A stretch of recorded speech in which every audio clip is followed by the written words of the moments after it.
ଆଗକୁ ଆସୁଛି ଅଁଳା ନବମୀ। ତେବେ ଏହି ଅଁଳା ନବମୀରେ ଗଡ଼ରଥିପୁରରେ କିଭଳି ଚାଲିଛି ପ୍ରସ୍ତୁତ, ଯଦି କହିବା କି କିମ୍ବଦନ୍ତୀର ଐତିହ୍ୟ ମନ୍ଦିର ହୋଇଥିବା ଏହି ମନ୍ଦିରଟି ଅତି ସୌନ୍ଦର୍ଯ୍ୟ ଉପଭୋଗ କରିଥାଏ ଏବଂ ୟାକୁ ନେଇକି ଯଦି କହିବା ଅଁଳା ନବମୀରେ ରାଧାକୃଷ୍ଣଙ୍କର ବିଗ୍ରହ ମୂର୍ତ୍ତି ରହିଛି, ଯେଉଁ ମୂର୍ତ୍ତି ଯେଉଁ ସାକ୍ଷୀ ଗୋପାଳଙ୍କୁ ନେଇକି ପୁରୀ ଯିବା ରାସ୍ତାରେ ଏକ ସାକ୍ଷୀ ଗୋପାଳ ଯେଉଁ ମନ୍ଦିର ରହିଛି ସେଠି ଏଠିକାର ମୂର୍ତ୍ତି ସେଠି ଯାଇଛି। ତେଣୁକରି ୟାକୁ ନେଇକି ଯେଉଁ ଷ୍ଟୋରିଟି ଅଛି ବା ୟାକୁ ନେଇକି ଯେଉଁ ଇତିହାସ କଥା ଅଛି ତା ବିଷୟରେ ଆମେ ଆଲୋଚନା କରିବା। ଆମ ସହିତ ଅଛନ୍ତି ମନ୍ଦିର ପରିଚାଳନା ଯେଉଁ କମିଟି ଅଛି। ସାର୍, ଆପଣଙ୍କୁ ମୁଁ ପ୍ରଥମେ ପରିଚୟ ମାଗିବି, ଆପଣଙ୍କ ପରିଚୟ ଦେବେ ଏବଂ ଏହା ସହିତ ଏ ମନ୍ଦିରକୁ ନେଇକି ଯେଉଁ ଐତିହ୍ୟ କଥା ଅଛି ତାକୁ ଟିକେ ଆମେ ଆଲୋଚନା କରିବା। ସାର୍ କ'ଣ କହିବେ? ମୁଁ ଭଗବାନ ପାତ୍ର, ମୋ ଘର ଏଇ ରତିପୁର। ଏ ସାକ୍ଷୀ ଗୋପୀନାଥ ମନ୍ଦିର ଯେଉଁ ଆମ ଗାଁରେ ଅଛି, ରତିପୁରରେ ଅଛି, ପ୍ରଥମେ ଐତିହାସିକ ନାମ ୟାର ଗଡ଼ ରତିପୁର ଥିଲା, କିନ୍ତୁ କାଳକ୍ରମେ ସେଟା କେବଳ ରତିପୁର ହେଇଛି, ଗଡ଼ଟି କଟିଯାଇଛି। ଯାହା ହଉ, ସେ ମନ୍ଦିରଟି 1663 ମସିହାରେ ତତ୍କାଳୀନ ଗଜପତି ମୁକୁନ୍ଦ ଦେବ ତିଆରି କରିଥିଲେ। କହିବାକୁ ଗଲେ ସାକ୍ଷୀ ଗୋପୀନାଥଙ୍କ ପ୍ରତିମା ପ୍ରଥମେ ଗଜପତି ପୁରୁଷୋତ୍ତମ ଦେବ ଆଣିଥିଲେ କାଞ୍ଚିରୁ ଏବଂ ଆଣିକିରି ଖୋର୍ଦ୍ଧାଗଡ଼ରେ ରଖିଥିଲେ। ତାପରେ ବାରବାଟୀ କିମ୍ବା ଚୌଦ୍ୱାରରେ ସ୍ଥାପନ କଲେ। ତାପରେ ସେହି ସମୟରେ 1663 ମସିହାରେ ଗଜପତି ମୁକୁନ୍ଦ ଦେବ ରତିପୁର ଗଡ଼ରେ ଶ୍ରୀ ଜଗନ୍ନାଥ ଶ୍ରୀ କୃଷ୍ଣ ରାଧାଙ୍କର ମନ୍ଦିର, ସାକ୍ଷୀ ଗୋପୀନାଥ ମନ୍ଦିର ନିର୍ମାଣ କରି ବିଗ୍ରହମାନ ସ୍ଥାପନ କଲେ। ଇଏ କିଛି ଦିନ ରହିଲା, କିନ୍ତୁ 1731 ମସିହା ବେଳକୁ ଏ ଗାଁ ଉପରେ ମୋଗଲ ଆକ୍ରମଣ ହେଲା। କାହିଁକି ନା ଏଠି ଗଜପତି ରହୁଥିଲେ ଏବଂ ପ୍ରାୟତଃ ଇଏ ରତିପୁରଟା ତତ୍କାଳୀନ ଉତ୍କଳର ରାଜଧାନୀ ଥିଲା। ତେଣୁ ଏଠାରେ ଗଜପତି ରହୁଥିଲେ। ସେ ଆକ୍ରମଣ କଲେ ମୋଗଲମାନେ। ତର୍କି ଖାଁର କମାଣ୍ଡୋମାନେ ଆସିକିରି ମନ୍ଦିର ଭାଙ୍ଗିଦେଲେ, ଘରଦ୍ୱାର ମଧ୍ୟ ଲୋକଙ୍କର ଭାଙ୍ଗିଦେଲେ, ବହୁତ ଅତ୍ୟାଚାର କଲେ। ଏହି ସମୟରେ 1732 ମସିହା ଜାନୁଆରୀ 3 ତାରିଖରେ ତତ୍କାଳୀନ ଗଜପତି ଗୋପୀନାଥ ବିଦ୍ୟାଧର ଦେବ ବିଗ୍ରହମାନେ କାଳେ ଭାଙ୍ଗିଦେବେ, ବିଗ୍ରହମାନଙ୍କୁ ନେଇ ଚିଲିକା କୂଳରେ କନ୍ତଳ ବାଇଠାରେ ସ୍ଥାପନ କଲେ ଏବଂ ସେଇଠାରେ ସେ ରହିଥିଲେ। 1848 ମସିହାରେ ସାକ୍ଷୀ ଗୋପୀନାଥ ସାକ୍ଷୀ ଗୋପାଳରେ ମାନେ ସତ୍ୟବାଦୀରେ ସ୍ଥାପନ କରାଯାଇଛି। ତେଣୁ ପ୍ରାୟତଃ ଦେଖିବାକୁ ଗଲେ ବର୍ତ୍ତମାନର ଉନ୍ନତ ମନ୍ଦିର ଯେଉଁଟା ହେଉଛି ସତ୍ୟବାଦୀରେ, ସେଇଟା ରତିପୁର ମନ୍ଦିର ଠାରୁ ପ୍ରାୟ 190 ବର୍ଷ ଜୁନିୟର। ରତିପୁରରେ ତାପରେ ସେମାନେ ମୋଗଲମାନେ ଆସିକିରି ମନ୍ଦିରକୁ ଭାଙ୍ଗିଦେଲେ। ସେ ସେମିତି ପଡ଼ିଥିଲା, କିଛି ହେଇନଥିଲା। ଏବଂ ମନ୍ଦିରର ଏରିଆ ମଧ୍ୟରେ କ'ଣ ହେଲା ନା, ଯେତେବେଳେ ଖାଲି ପଡ଼ିଲା ଶହ ବର୍ଷ ଧରିକିରି, ସେଠି ମଧ୍ୟ ଶ୍ମଶାନ ହେଇଗଲା। ଲୋକମାନେ ଶବଦାହ କଲେ ଗାଁକୁ ନିକଟ ହେବ ବୋଲି। ଆଉ ରାଜାଘର ପାଖରେ ତ ରାଜାଘର କଚେରୀରେ ଥିଲା, ମନ ଇଚ୍ଛା ସେ କରୁଥିଲେ, ସେ ତାକୁ ଶ୍ମଶାନ କରିଦେଲେ। କିନ୍ତୁ ପରବର୍ତ୍ତୀ ସମୟରେ ଆମେ କ'ଣ କଲୁ, ଏଇ 10 ବର୍ଷ ଭିତରେ ଆମ ଗାଁର ପିଲାମାନେ, ଉଦ୍ୟୋଗୀ ଯୁବକମାନେ, ଅଞ୍ଚଳର ଲୋକମାନେ ସମସ୍ତଙ୍କ ସହାୟତାରେ ଏଠାରେ ଡିମାର୍କେସନ୍ ହେଇକିରି ମନ୍ଦିରର ଜାଗା ଆୟତ୍ତ କରାଗଲା ଏବଂ ମନ୍ଦିର ତିଆରି ହେଲା। ଏଥିରେ ସରକାରଙ୍କର କିଛି ସହଯୋଗ ନିଶ୍ଚିତ ଭାବେ ଅଛି, କିନ୍ତୁ ସେମାନେ ମନ୍ଦିର କମ୍ପ୍ଲିଟ୍ କଲେ ନାହିଁ କିମ୍ବା ସେ ମନ୍ଦିରରେ ସ୍ଥାପନ କେମିତି ହେବ, ବିଗ୍ରହମାନ ସ୍ଥାପନ ହେବ, କେମିତି ପୂଜା ହେବ, କିଛି ବୁଝିଲେନି, ଛାଡ଼ି ଚାଲିଗଲେ। ତାପରେ ଏଇ ଆମ ଗାଁର ଏବଂ ଅଞ୍ଚଳର ପିଲାମାନେ, ଉଦ୍ୟୋଗୀ ଯୁବକମାନେ ସେ କ'ଣ କଲେ ନା, ମନ୍ଦିରକୁ ନିର୍ମାଣ କଲେ ଏବଂ ବିଗ୍ରହ ଆଣି ସ୍ଥାପନ କଲେ। ତା'ର ଡେକୋରେସନ୍ ଯାହା ଯେମିତି ହେବା କଥା, ପାର୍ଶ୍ୱ ମୂର୍ତ୍ତି ଭଲ ମନ୍ଦ ସବୁ କଲେ, ଚାରିପଟ ପାଚେରୀ କଲେ, ସବୁ କଥା କରିକିରି ବର୍ତ୍ତମାନ ଯେଉଁ ନୀତିକାନ୍ତି ସୁରୁଖୁରୁରେ ଚାଲିଛି, ସେଇଟା ପାଇଁକି ସରକାରଙ୍କ ଦୃଷ୍ଟି ମୋଟେ ପଡ଼ୁନାହିଁ। ସରକାର ଫତେଗଡ଼ ମନ୍ଦିର ବର୍ଷ ହେଲା ବେଳକୁ ସେ ତାକୁ ନେଇଗଲେ, କହିଲେ ଆମେ ଚଳେଇବୁ। କିନ୍ତୁ ଆଚ୍ଛା, ସତ୍ୟବାଦୀ ସାକ୍ଷୀ ଗୋପାଳ ମନ୍ଦିର ପାଇଁକି ସେମାନେ ବର୍ଷକୁ କୋଟି କୋଟି ଟଙ୍କା ଦାନ କରୁଛନ୍ତି। କିନ୍ତୁ ରତିପୁରଟା 1663 ମସିହାର ମନ୍ଦିର ସରକାରଙ୍କ ନଜରକୁ ଆସୁନାହିଁ। ସରକାର ଟିକେ ଦେଖନ୍ତେ ନାହିଁ, କେଡ଼େ କଷ୍ଟରେ ପିଲାମାନେ ଚଳାଉଛନ୍ତି ନୀତିକାନ୍ତି, ସେଇଟା ସରକାର ଟିକେ ଦେଖନ୍ତେ ନାହିଁ। ଏଇଆ ହେଉଛି କଥା ଯେ ସେ ନିଜେ ହାତରୁ ଦିଅନ୍ତୁ କିମ୍ବା ଅନ୍ୟାନ୍ୟ ଉତ୍ସାହୀ ଯୁବକମାନଙ୍କ ଠାରୁ କିମ୍ବା ଭକ୍ତମାନଙ୍କ ଠାରୁ ପଇସା ଆଦାୟ କରି ଦାନ ସଂଗ୍ରହ କରି ସେମାନେ ନୀତିକାନ୍ତି ଚଳାଇଛନ୍ତି ଏବଂ ସୁରୁଖୁରୁରେ ଚାଲିଛି, କୌଣସି ଅସୁବିଧା ନାହିଁ। एमती होकर चली जदि सरकार शुणते एवं यार नीतिकांति चलैबा पूजा काम चलैबा एवं पर्वपर्वाणी चलैबा दायित्व सरकार नियंते आमे समस्ते कृतज्ञ हूँ। गोटे कथा आज्ञा जदि कहवा इतिहास पृष्ठा को जदि आम जा तेरे गड़ रतिपुर कथा जदि कहवा ये अनेक किंवदंती भी रही ये मंदिर को लेकिन अनेक स्टोरी भी तैयारी होती एठू राधाकृष्ण को नि जाइए साक्षी गोपाल राधाकृष्ण निजे रही तेणुक ये जो स्टोरीटी अच्छी पौराणिक पद्धति को जदि जीवा आम स्टोरीटा पौराणिक पद्धति बाबद में मुझे पौराणिक पद्धति ना 1848 मसीह कंतलबाई जाकि सत्यवादी स्थापन करागला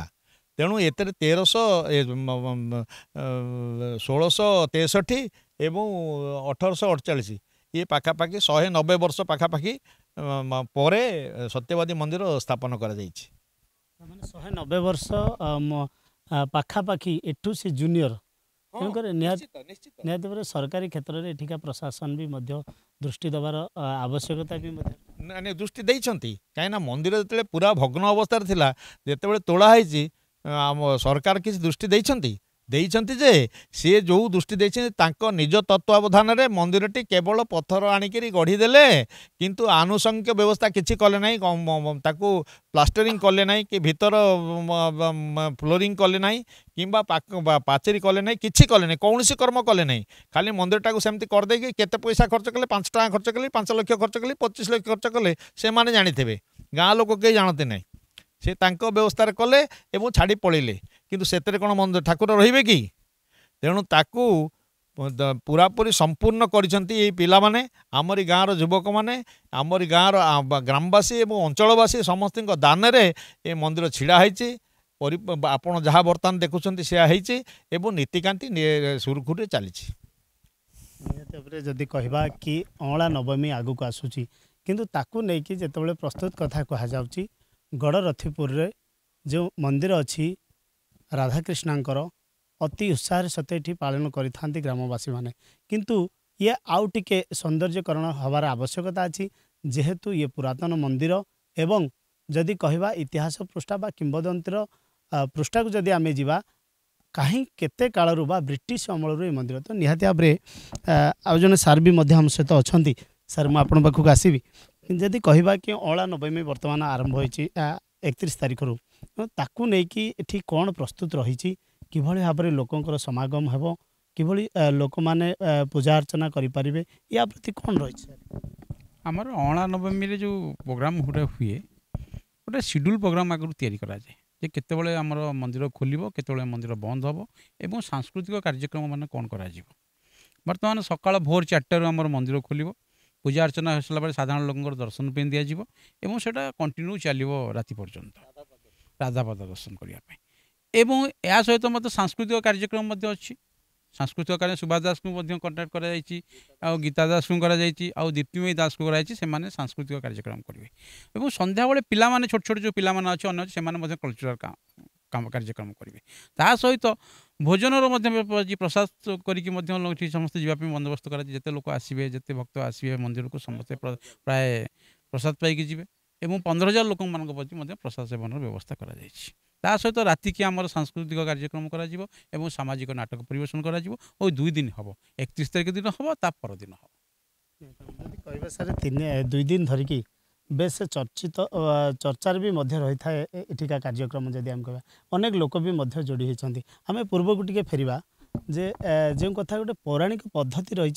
पौराणिक गोटे कहानी टे रही जहाँकि ठाकुर को लेकिन तो आम से कहानी उपरको टिके आसवा कहती आम शुणीचु जहाँ जे एठू राधाकृष्ण जाइथिले साक्षी गोपाल को बाटर रही जाते एमती गोटे स्टोरी अच्छी जोटा बाबद में जानी नहीं सेमती किसी स्टोरीटा जोटा अच्छी आप पौराणिक पद्धति कराटा बोधे कांची आसते बोधे वृंदावन से कांची आसते कांची ठारू बोधे एटिक आसते पौराणिक पद्धति नवा तेणु ये तो आम इतिहास ना यहाँ पौराणिक नुह ये इतिहास कहीं ये जो मंदिर जो कार्यक्रम करा मंदिर हवा एवं मंदिर भग्न अवस्था हवा आक्रमण हवा ये इतिहास एटा ओडिशा इतिहास अच्छी नीलशैल अच्छी नीलाद्रि विजय अच्छी सुरेन्द्र महांती लेखार अच्छी एवं पंडित आमर जो थिले से कौन ता ना भूपति पंडित सी बहिर लिखिं से माने रेपुटेड लोक सी लिखिं ସବୁଠୁ बेसी कथा होउची आपण जानिबा लका ओडिसा को जे दिग्दर्शन देथिले मधुबाबू तांकर पेरेंटल प्लेस होउची रतिपुर सेटा वर्तमान लोकलोचन प्राय जानू नाहांती एवं ता लिभि जाइछि किंतु से वर्तमान सत्यमापुर तांकर जन्मित गाँ होता किंतु तांकर बापा जेजबा गाँ होउची रतिपुर से एठू जाइछंती तांका फैमिली शिफ्ट हेकी सेठी कारण सी एठू जे कि माने ओडिशा को स्वतंत्र राज्य करवा प्रदेश करिवार तांकर आभिमुख्य थिला ओडिशार जने विज्ञ लोक थिले बड़ वकील थिले तांको समाज रे वर्तमान प्रतिष्ठित व्यक्ति थिले एवं ओडिशा प्रति तांकर बहुत अवदान अछि तांकर जन्म माटी कहया को गले होची रतिपुर तांको पितृपुरुषक घर होची रतिपुर एटा वर्तमान साधारण प्रति लुचि जाइछि बहुत लेखक राइटर माने लेखुछंती से मान भी कहउछंती कारण तांको जेजबापा कि एठी आसिकी जने रणसिंह थिले तांको टाइटलटा बदली जाइछि सी मध्य एठी सुबादार थिले राजांगा पाखरे चाकरी करथिले एवं रतिपुर ही रहउथिले जे जदि कहिबा आमे तबे अनेक कथा रहिछि गड़रथीपुर को लेकिन कहानी किंतु सरकारी लजर एठी पड़ू ना जदि कहबा नल तो आज पर्यंत ए मंदिर कौन से एक स्थान मंदिर जो भग्नावस्था को पलि आसला से जो मैंने भग्न एठी गाँव बासिंदा थिले से सब छाड़ी छुड़ी पलैले कहीं 9 थर ना 12 थर पाखापाखि आक्रमण कराई रतिपुर दुर्ग एत थर आक्रमण जदि करा गोटे प्लेस उपर ताले यार पारिपार्श्विक जी घर रहा आफेक्टेड निश्चित भाव तापर आम बसती जो अच्छी से आम बसती नाला बसतीटा एपटे थिला जो आप देखुं ना जंगल होगी पड़ी ये जो पड़िया पड़ी जो सुना टांगी कहते एपटे बसती थिला कहीं आम अनुमान करपटे बसती थिला कहीं प्रति 10 हाथ 15 हाथ 20 हाथ 25 हाथ गोटे लेखा कूओ बाहर बसती नथिले कूओ आसो केमती बुझीपार तापर जेतक माने लोकंर जो साधारण लोकंर जहाँ यूटिलाइज करने दरकार से सब अच्छी कहीं पोखरी गुराक मैक्सिमम देखिए पोखरी गोविंद सागर पोखरी अच्छी एपटे गोटे अच्छी जो अन्य पोखरी गोटे अच्छी बुझीपार अब गोविंद सागर चापखोल पोखरी तापर रतिपुर साइड में जी विलेज अच्छी से सब पड़ा गाँ थी रतिपुर कहीं राजा शासन करुले एम पड़ा गाँ थी एवं रतिपुर जो मैंने बासिंदा रोते से राजांर अंतरंग थे माने जो मैंने राजा कार्यक्रम माने सबुदिन उत्तप्रत भाव जड़ित थे युद्ध क्षेत्र प्रस्तुत हूँ कि अन्य क्षेत्र प्रस्तुत हूँ से उत्तप्रत थे ता व्यतीत आउ जिते गाँ गुड़ाक रही रसुलगढ़ ठार आरंभ कर जो गाँ रसुलगढ़ पूर्व ना तो असुलगढ़ था सब राजा से लोक रोते सब कर असुल करुले राजा डिविजन कर रखी एठी जो मैंने रखिए ये कम करेंगे से जो लोक रे से कम करेंगे ये सब डिविजन कर प्रति गाँव रही से पड़ा गाँ मानकर जो सब कार्यक्रम था से राजा आसिक माने सेवा करुले राजा कार्य साहाय्य करुले देखुले कि अँला नवमी आगु को आसूची किंतु नेकी ताकू नेकी किभଳି भाବରେ मंदिर परिचालना तरफ प्रस्तुत करा जाय कहीं ना एठी भक्तंकर समागम रहिबो अनेक लक्ष लक्ष भक्त आसीबे दर्शन करबा पई किंतु ये पूजाटी जो चली विगत दिन में गाँ समाज को लेकिन बा किसी अनुदान को लेकिन चली तो निहाती आप सरकार दृष्टि आकर्षण होगा आवश्यकता अच्छी।